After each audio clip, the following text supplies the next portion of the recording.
On se retrouve de nouveau. Nous revenons au début du sermon sur la montagne. Alors c'est vrai que c'est tous les heureux, parce que dans notre monde, et même nous sommes fortement influencés, il y a la recherche du bonheur. Parce que la recherche du bonheur est une recherche égoïste. On se cherche soi-même, on cherche un avantage pour soi. Donc loin de la pensée du Seigneur Jésus, cette recherche égoïste du bonheur. Et souvent dans le monde, c'est une recherche à tout prix, et même on est prêt à écraser d'autres, à se frayer un passage pour avoir un avantage, pour avoir ce que les autres n'ont pas, ou avoir mieux que d'autres, etc. Ce n'est pas la pensée de l'Évangile. La pensée de l'Évangile, c'est le don de soi. C'est la perte de soi-même pour le bénéfice des autres. C'est le Seigneur Jésus qui montre la voie. Il a donné sa vie afin que les pécheurs soient sauvés, afin que nous ayons la paix avec Dieu. Et c'est exactement le chemin dans lequel nous devons marcher. Il n'y a pas un autre chemin. C'est le don de soi-même. Toujours perdre son avantage, perdre des avantages, perdre un certain bonheur de ce monde pour avoir l'avantage de donner sa vie, d'être une source de bénédiction pour d'autres. Ce sont tous ces heureux qui vont à contresens de ce bonheur recherché à tout prix par le monde. Ces heureux dans ce passage, c'est la condition idéale, celle qui est dans la volonté de Dieu. C'est-à-dire que nous sommes exactement à l'endroit où nous sommes et nous faisons exactement ce que nous devons faire. Et c'est-à-dire notre relation avec Dieu trouve son état parfait parce que nous sommes dans la relation avec Dieu, nous sommes dans le plan de Dieu et nous accomplissons la volonté de Dieu. Et quand nous sommes dans cette condition-là, alors Dieu dit, nous sommes heureux. Et ce n'est pas forcément de gagner au loto, d'avoir un appartement, d'avoir les amis, d'avoir etc., etc., tout ce que ce monde appelle les conditions du bonheur. Même parfois, les conditions du bonheur ne sont pas là. Mais nous sommes quand même heureux. Donc c'est pour cela que je tiens à préciser que tous ces heureux ne sont pas selon la pensée de ce monde. C'est autre chose. Pour interpréter ce passage, il faut revenir exactement à la pensée de Dieu. C'est le plan de Dieu. Une autre chose que j'ai dite et qui est très importante, c'est le royaume. Le Seigneur Jésus est venu sur la terre et il est dit le royaume des cieux est arrivé. Alors il y a le royaume des cieux, il y a le royaume de Dieu. Alors là aussi, il y a beaucoup de questions. Pourquoi il y a le royaume de Dieu? Pourquoi il y a le royaume des cieux? En fait, le roi est venu du ciel. C'est le royaume des cieux. Mais c'est le royaume de Dieu aussi, parce que c'est le Père qui a envoyé le Fils comme roi. Jésus est venu dans la volonté du Père pour régner. Donc c'est le royaume de Dieu, le royaume du Père. Le mystère des deux choses se trouve là. C'est pas compliqué, c'est toujours le même royaume. Et en fait, vous trouvez dans la première épître de Pierre, nous sommes un royaume de sacrificateurs pour Dieu. Le royaume continue à exister parce que Jésus-Christ est roi. Il règne. Et même dans l'épître aux Colossiens, il est dit que le Seigneur Jésus, eh bien, il est la tête de l'Église. La tête, le roi, celui qui règne, celui qui a le pouvoir, celui qui a l'autorité, c'est le Seigneur Jésus. Alors toujours, nous devons revenir à l'essentiel, qui est roi dans notre vie, qui règne. Tout est là. Si vous donnez la réponse honnêtement, c'est peut-être mon travail, c'est peut-être ma famille, c'est peut-être beaucoup de choses, mais ce n'est pas Jésus-Christ. Donc nous ne sommes pas dans la condition idéale, c'est-à-dire nous ne sommes pas heureux. Nous ne sommes pas dans le plan de Dieu, nous ne sommes pas exactement là où nous devrions être, donc nous manquons ce heureux. Il y a quelque chose qui ne va pas, parce que c'est un royaume, et c'est Christ qui est roi, et c'est lui qui doit régner. Alors on ne lèse pas les autres choses, c'est pas parce que Jésus-Christ est notre roi que le travail ne compte plus pour nous. Au contraire, même on travaille mieux. Tout ce que nous faisons, on le fait non pour des hommes, mais pour le Seigneur, donc pour notre roi. Même si on est au travail dans la vie séculière, dans la vie de ce monde, eh bien, on sert Christ. C'est lui qui est le roi. Donc notre travail est d'autant mieux fait que nous le faisons pour Christ. pour que lui soit satisfait de notre travail. Je prends ça au sujet du travail, mais c'est la famille. Nous avons une famille, nous avons des responsabilités dans la famille, mais nous le faisons pour Christ, à la lumière de Christ, sous l'autorité de Christ, dans la dépendance de Christ. C'est toujours Christ, c'est Christ et c'est Christ, toujours. Et non pas Christ comme comment dire, un porte-bonheur, mais Christ comme le roi, celui qui prend les décisions, celui qui dirige, celui qui conduit. La bonne question, c'est est-ce que dans ce que je fais, je plais à Christ? Est-ce que je suis en communion avec Christ en pratiquant ce que je fais? Est-ce que Christ est satisfait de moi? Est-ce que j'honore Christ en faisant cela? Est-ce que je peux dire c'est Christ qui est mon roi? C'est Christ qui règne dans ma vie. Si je fais ces choses-là, c'est parce que Christ règne dans ma vie. Quand on peut répondre à ces questions de la bonne manière, eh bien on est heureux. Alors c'est vrai qu'il y a des conditions négatives. Bon, je vais déjà parler de heureux les pauvres en esprit, mais ce sont des gens qui se reconnaissent pauvres, qui reconnaissent que finalement ils dépendent de Christ, du roi, du royaume. Ils disent, je suis incapable par moi-même d'accomplir les lois du royaume et de faire ce que Dieu approuve. Même si j'arrive dans une certaine mesure à accomplir certaines choses, néanmoins je n'atteins pas le but fixé par Dieu. Dieu demande bien au-delà des forces humaines, comment est-ce que moi, petit humain, je peux plaire à la sainteté de Dieu, à la justice de Dieu, à la miséricorde de Dieu, à l'immensité de Dieu. Je ne reste qu'un petit humain. Même si je suis un surdoué de la spiritualité, eh bien, je n'arriverai jamais à atteindre ce que Dieu attend de moi. J'ai besoin de Christ. Alors c'est pour ça que non seulement Christ est roi, mais on dépend de lui. On dépend de lui pour tout. Je l'ai déjà dit à plusieurs reprises quand on a abordé ce passage, je l'ai redit, c'est une étape dans la vie chrétienne. Quand Christ prend le contrôle de notre vie. Il ne prendra jamais le contrôle à notre insu, sans que nous le sachions. C'est toujours un acte volontaire. On lui cède l'autorité dans notre vie et il devient vraiment roi. Il y a un trône, il est assis sur le trône, c'est lui qui a le pouvoir, c'est lui qui prend les décisions. En collaboration avec nous, ne sommes pas des robots, mais néanmoins, il y a une dépendance de Christ. Non pas ma volonté, mais ta volonté. Et le Seigneur Jésus lui-même, à Gethsémanée, l'a dit, non pas ma volonté, mais ta volonté. C'est le chemin qu'il a tracé devant nous et c'est celui que nous devons accomplir. Alors il y a des multitudes de choses qu'on pourrait faire, mais il y en a une qui est dans la volonté de Dieu. Et c'est toujours comme cela. C'est non pas moi, mais toi, Seigneur. Non pas ma volonté, mais ta volonté. Et quand nous sommes dans cette dépendance, alors nous reconnaissons que nous sommes faibles et que nous n'avons pas la possibilité de faire ce que Dieu attend de nous et nous attendons que ça soit sa vie en nous, que ce changement se produise en nous. Et tout ne se produit pas exactement comme nous aurions aimé. Nous avons souvent un programme, mais ce programme, eh bien, c'est pas celui de Dieu. Moi, je me rappelle quand ces choses-là sont devenues évidentes pour moi, j'avais un programme. Et je pensais qu'il y avait ça, ça et ça qui devait se faire dans un certain ordre. Eh bien, c'est pas l'ordre que Dieu avait choisi. C'est un autre ordre qui s'est passé. Et c'était le meilleur, finalement. Ce n'était pas le mien, c'était le sien. Et c'est mieux comme ça. Après, je ne suis pas juge, je ne suis pas capable de voir plus loin que les circonstances immédiates. Avec du recul, maintenant ça fait quand même quelques décennies que tout ça s'est passé, j'ai vu des choses changer, j'ai vu comment Dieu a dirigé, comment Dieu a conduit, et je me suis toujours dit, c'était avec sagesse. C'était la plus grande sagesse, meilleure sagesse que moi en tout cas, que la mienne. Donc c'est toujours pareil, c'est lui qui doit diriger, c'est lui qui doit conduire. Et on se met à sa disposition. On lui dit, Seigneur, que ta volonté se fasse. Dirige ma vie. Et je vous conseille même, au début d'une journée, de dire, Seigneur, que veux-tu que je fasse dans cette journée? Donne-moi les pensées qui sont tes pensées.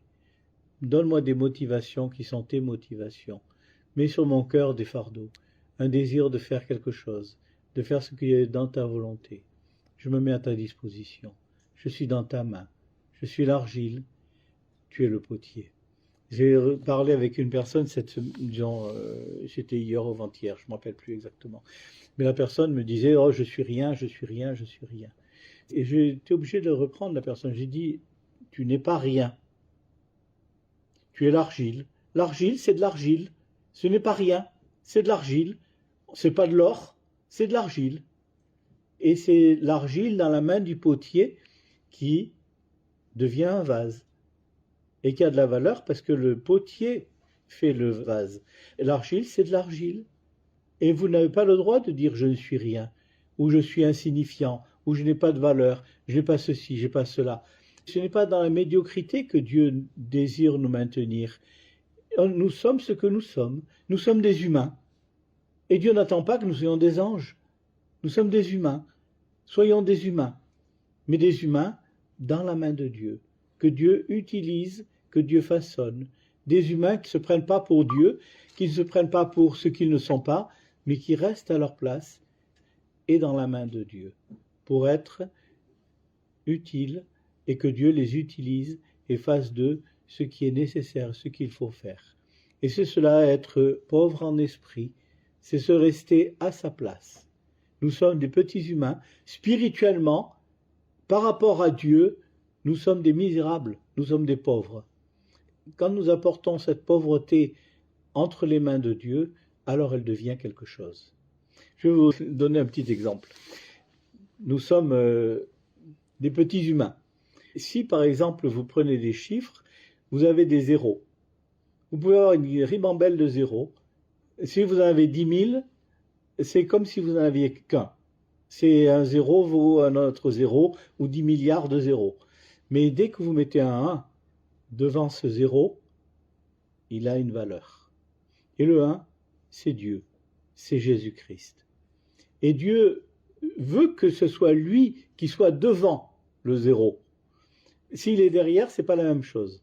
Mais si c'est des mathématiques, je suis pas très fort, hein, mais le peu que je sais, je vous passe.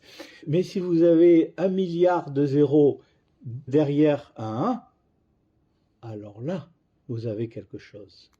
Mais toujours, restez à sa place. Et c'est ça le plus important. Alors nous sommes pauvres en esprit, et Dieu dit, mais c'est merveilleux, c'est exactement ce qu'il faut que vous appreniez, que vous découvriez. Et parfois, notre vie se passe dans des échecs, dans des problèmes, on est submergé, on ne sait plus où on en est, on se dit, je ne comprends plus rien. Très bien. Vous êtes dans une situation idéale, vous êtes heureux, parce que vous prenez conscience de votre situation, de ce que vous êtes en réalité. Et vous prenez conscience que vous avez besoin de Dieu. Et lui dit, je suis heureux que tu prennes conscience que tu dépends de moi, que tu as besoin de moi. Parce que tu es un humain et je suis Dieu. C'est tout. C'est la seule raison.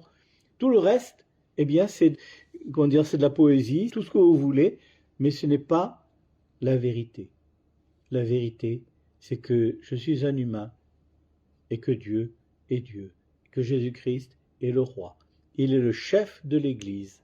Et c'est lui qui dirige l'Église. C'est lui qui est l'autorité suprême. C'est très important. Et donc, tous ces heureux, eh bien, c'est comme des étapes que l'on découvre les unes après les autres. Nous sommes heureux quand nous pratiquons certaines choses, quand nous faisons ce que Dieu demande. Et tout cela est à contre-courant de la sagesse humaine.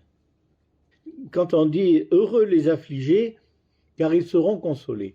Heureux les affligés, mais je n'ai pas envie d'être affligé. On n'a pas envie d'être dans des difficultés, dans des problèmes. Eh bien, Paul disait, je me plais dans les afflictions, dans les épreuves, parce que quand je suis faible, c'est alors que je suis fort. C'est les mathématiques de Dieu. Quand je suis faible, alors je suis fort.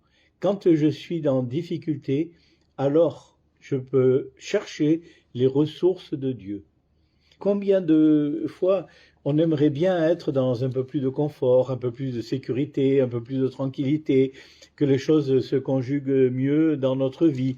Quand nous sommes réduits à la dernière extrémité, que nous disons Seigneur, je coule, je ne peux pas me sortir de ce problème sans toi, j'ai besoin de toi.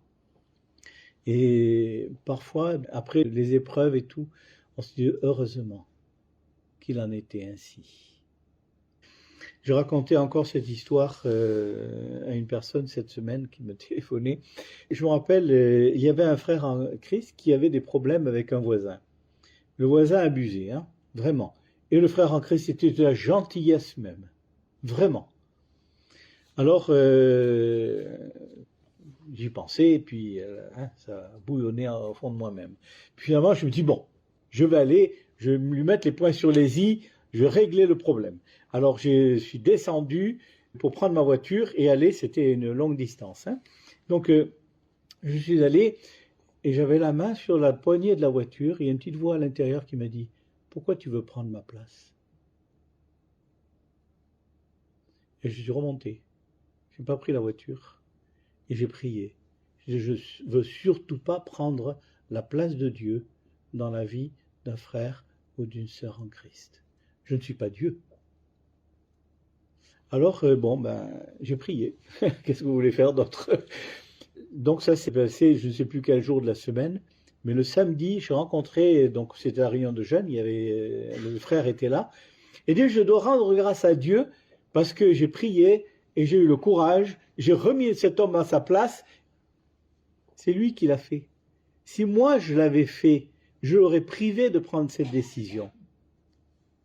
Et je peux vous dire, là j'ai pris une grande leçon, hein, et je peux vous la transmettre et vous dire, on n'est pas Dieu.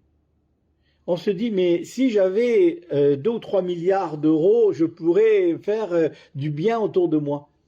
Vous vous prendriez pour Dieu? Vous n'êtes pas la providence? Vous n'êtes pas la main ouverte de Dieu qui distribue des biens aux uns et aux autres, qui subvient aux besoins des autres? Mais les frères et sœurs ont besoin de prière.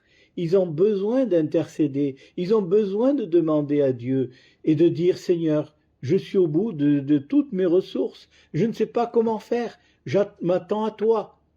Alors, bien sûr, il y a les chrétiens qui vont voir les uns. Oui, j'ai besoin et tout. Ils prennent l'humain pour Dieu. Mais quand nous sommes dans les difficultés, ce n'est pas à l'homme que nous devons aller, c'est à Dieu. C'est de lui que nous dépendons. C'est lui qui vient à notre secours. Alors, quel que soit notre problème, hein, il y a des problèmes matériels, il y a des problèmes spirituels, il y a des problèmes affectifs, il y a des problèmes de toutes sortes. Celui qui nous donne la capacité de surmonter l'épreuve, c'est Dieu.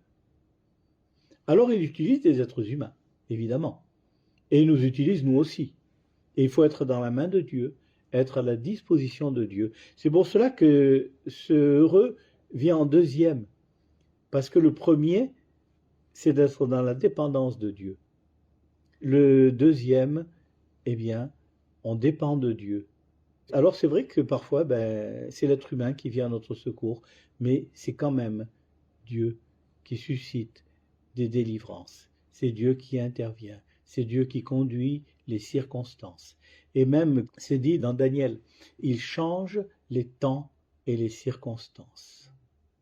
Dieu change le cours de l'histoire.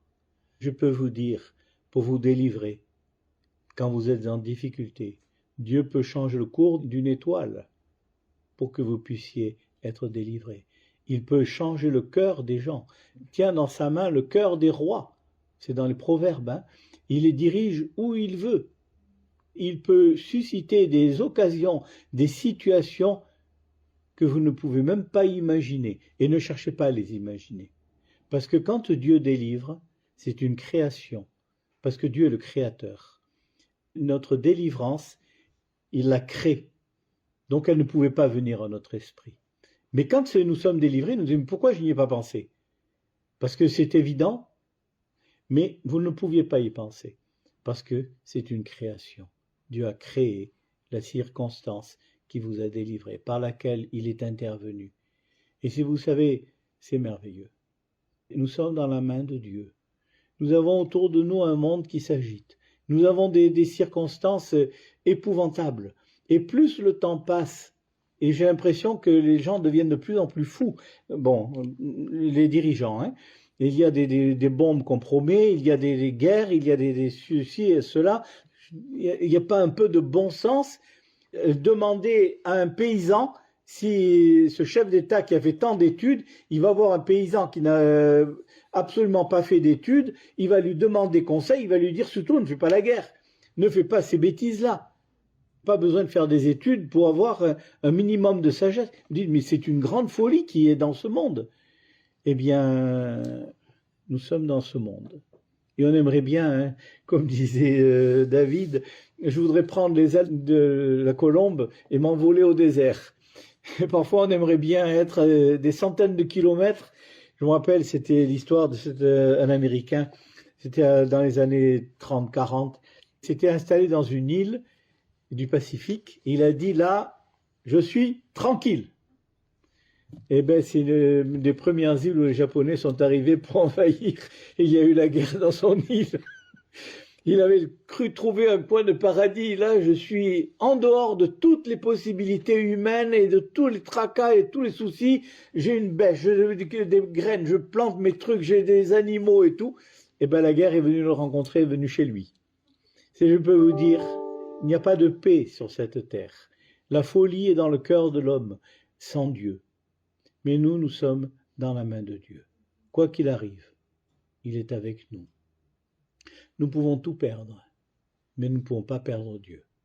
Nous ne pouvons pas perdre l'amour de Dieu. Nous ne pouvons pas perdre la miséricorde de Dieu. Nous pouvons perdre même notre santé, nos biens, nous pouvons perdre nos amis, nous pouvons perdre tout ce qui peut se perdre dans ce monde, sauf Dieu. Il sera toujours avec nous.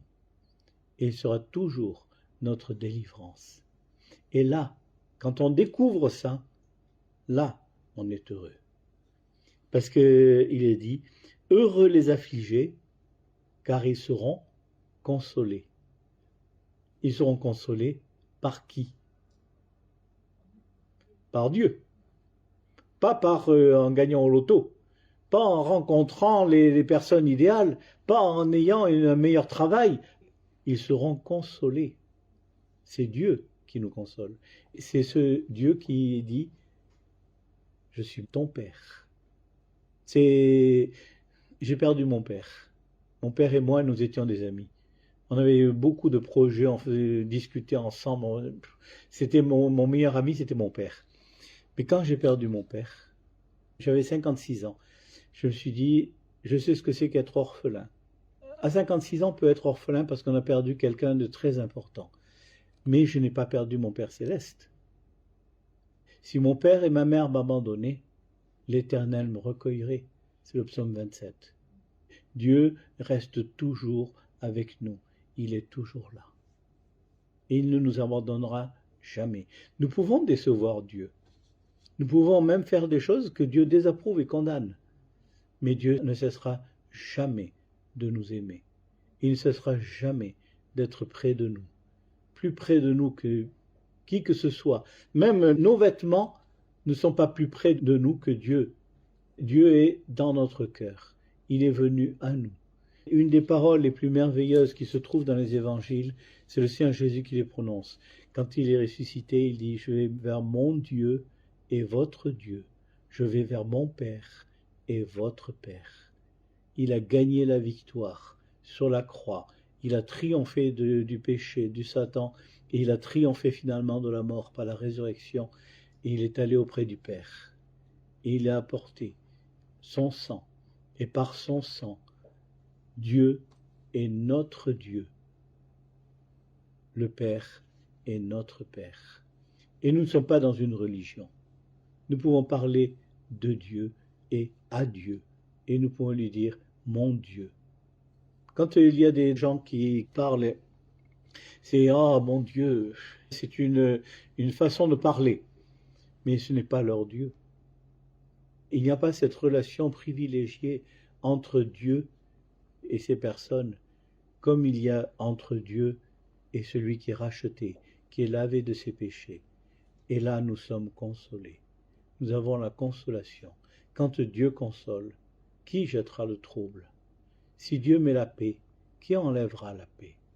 Si Dieu nous donne sa proximité, sa présence, sa joie, qui va mettre le trouble? Qui va faire le mal entre Dieu et nous? Qui va nous séparer? C'est Paul aux Romains. Qui nous séparera de l'amour de Christ, manifesté en Christ? Et il donne toute une liste. La mort, la hauteur, la profondeur, tout. Rien, aucune créature ne peut nous séparer de l'amour de Dieu manifesté en Jésus-Christ. Et vous savez, nous sommes consolés. Heureux les affligés, parce qu'ils seront consolés. Mais heureux, ils sont affligés, ils sont heureux, parce qu'ils ont la consolation. Mais s'ils n'étaient pas affligés, où est la consolation? Pour être consolé, il faut être affligé. C'est logique, hein? Alors nous ne voulons pas être affligés. Alors vous ne serez pas consolés. Il faut choisir. Si vous voulez avoir des consolations, il faut être affligé. Si vous voulez avoir des délivrances, il faut avoir des problèmes. Si vous voulez voir la main de Dieu intervenir dans votre vie, il faut qu'il y ait des difficultés. Alors si vous voulez avoir une petite vie tranquille, une vie paisible, une vie comme un lac de montagne dans les glaciers, ben, libre à vous.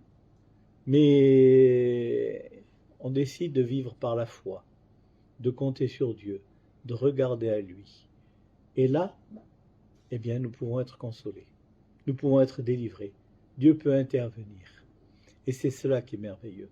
C'est extraordinaire. Cela dépasse tout ce que l'homme peut imaginer ou penser. Alors, Satan vous dit, oh là là, choisis la petite vie tranquille, n'aie pas d'ennemis, n'aie pas de problème, vis sur ta petite île, ta petite cabane, au fin fond de la forêt. Robinson Crusoe, on se dit, finalement, c'était l'homme le plus heureux de la Terre. Les autres se battaient partout, il y avait des guerres, il y avait des ceci, il y avait tous des problèmes. Lui, il était dans son île déserte. C'est tout, tranquille. On se dit, mais j'aimerais bien être Robinson Crusoe. Lui, il ne souhaitait qu'en partir, mais nous, on aimerait bien y être. Mais dans ces situations-là, Dieu n'est pas avec nous.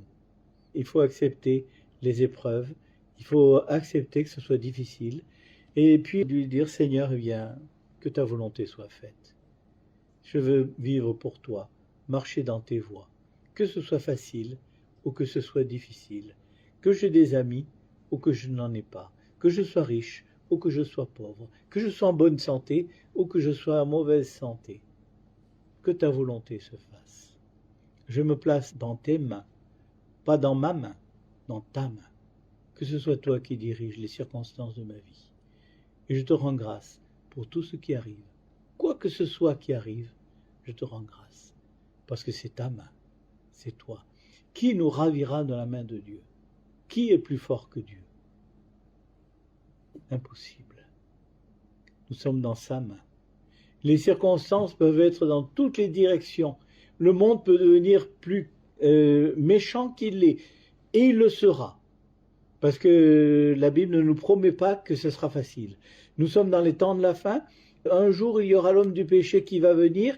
Et tout prépare cet homme du péché qui va venir. On ne le verra probablement pas. Il ne va pas arriver dans un coup de vent et puis tout va devenir méchant quand il va être là. Non, ça devient méchant parce que ça se prépare, c'est tout.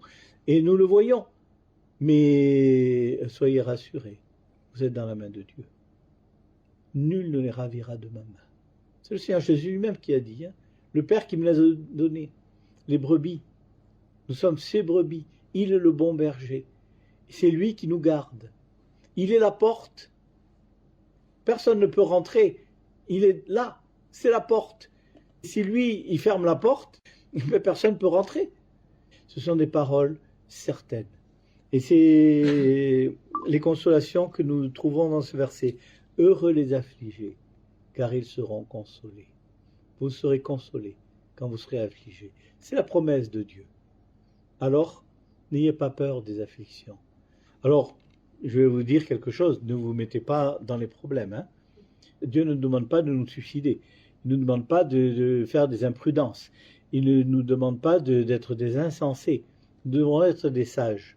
Néanmoins, quand les circonstances arrivent, eh bien on les accepte telles qu'elles sont.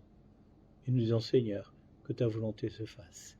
Mais je peux vous dire une chose, il y a la victoire. Il y a la délivrance. Dieu est avec nous. Il y a avec nous beaucoup plus qu'il y a avec eux. Eux, ils ont des choses visibles. Nous avons une délivrance qui est invisible. Elle est là. Mais elle est beaucoup plus certaine, notre délivrance, que la leur. La leur dépend des circonstances, dépend d'un hasard, d'une grille de loto ou de machin comme ça. Nous, c'est Dieu. Et ça, c'est une certitude, c'est le roc, le rocher. Notre Seigneur Jésus, c'est le roc sur lequel nous avons bâti notre maison. Et là, c'est du solide. C'est les promesses de Dieu. C'est l'amour de Dieu. C'est la patience de Dieu. C'est la bonté de Dieu. C'est le sang de Jésus-Christ qui a coulé pour nous. Tout cela, ce sont des certitudes. C'est inébranlable. Ça ne changera pas. C'est vrai aujourd'hui, c'est vrai demain. C'est vrai pour l'éternité. Ce monde change. Ce qui était vrai hier n'est pas vrai aujourd'hui et ne sera probablement pas vrai demain. Avec Dieu, les choses sont parfaitement stables. Alors nous avons une sécurité, une plus grande assurance que ces gens qui se mettent à l'abri et qui construisent des abris anti-atomiques et tout cela pour se sentir en sécurité. Mais nous sommes dans la main de Dieu. Tous les abris anti-atomiques sont faillibles, mais la main de Dieu, personne ne peut nous ravir de la main de Dieu. Là, nous sommes vraiment en sécurité. Et je vous encourage à vous rappeler ces choses et de vous dire que ce que le monde trouve insensé, c'est la sagesse même de Dieu. Il dit « Heureux les affligés, car ils seront consolés ».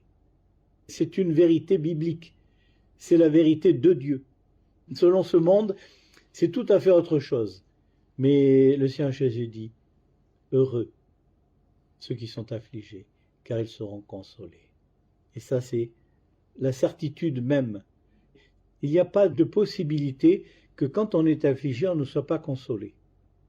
Ce qui est dit ici, c'est qu'il y a l'affliction, obligatoirement il y a la consolation. Mais attention, il faut que Jésus-Christ soit le roi. Parce que s'il n'est pas le roi, si ce n'est pas lui qui règne, c'est nous qui prenons les décisions, c'est nous qui faisons les choix, c'est nous qui nous délivrons, c'est nous qui voulons nous consoler, alors Dieu ne peut pas le faire. Parce que nous essayons. Et tant que nous essayons, eh bien Dieu ne peut pas le faire. Nous empêchons Dieu de le faire. À partir du moment où nous rentrons dans le plan de Dieu et que ce heureux, c'est-à-dire la condition idéale, la condition favorable est remplie, alors quand nous sommes affligés, nous sommes aussi consolés. Par la force des choses, par une procédure logique. C'est comme cela que cela se fait. Ce n'est pas d'une autre manière. Quand nous marchons avec Dieu, ça ne veut pas dire que Dieu enlève les difficultés. Il nous donne la force de les surmonter. Et il met en nous sa paix et sa joie, sa consolation. Voilà.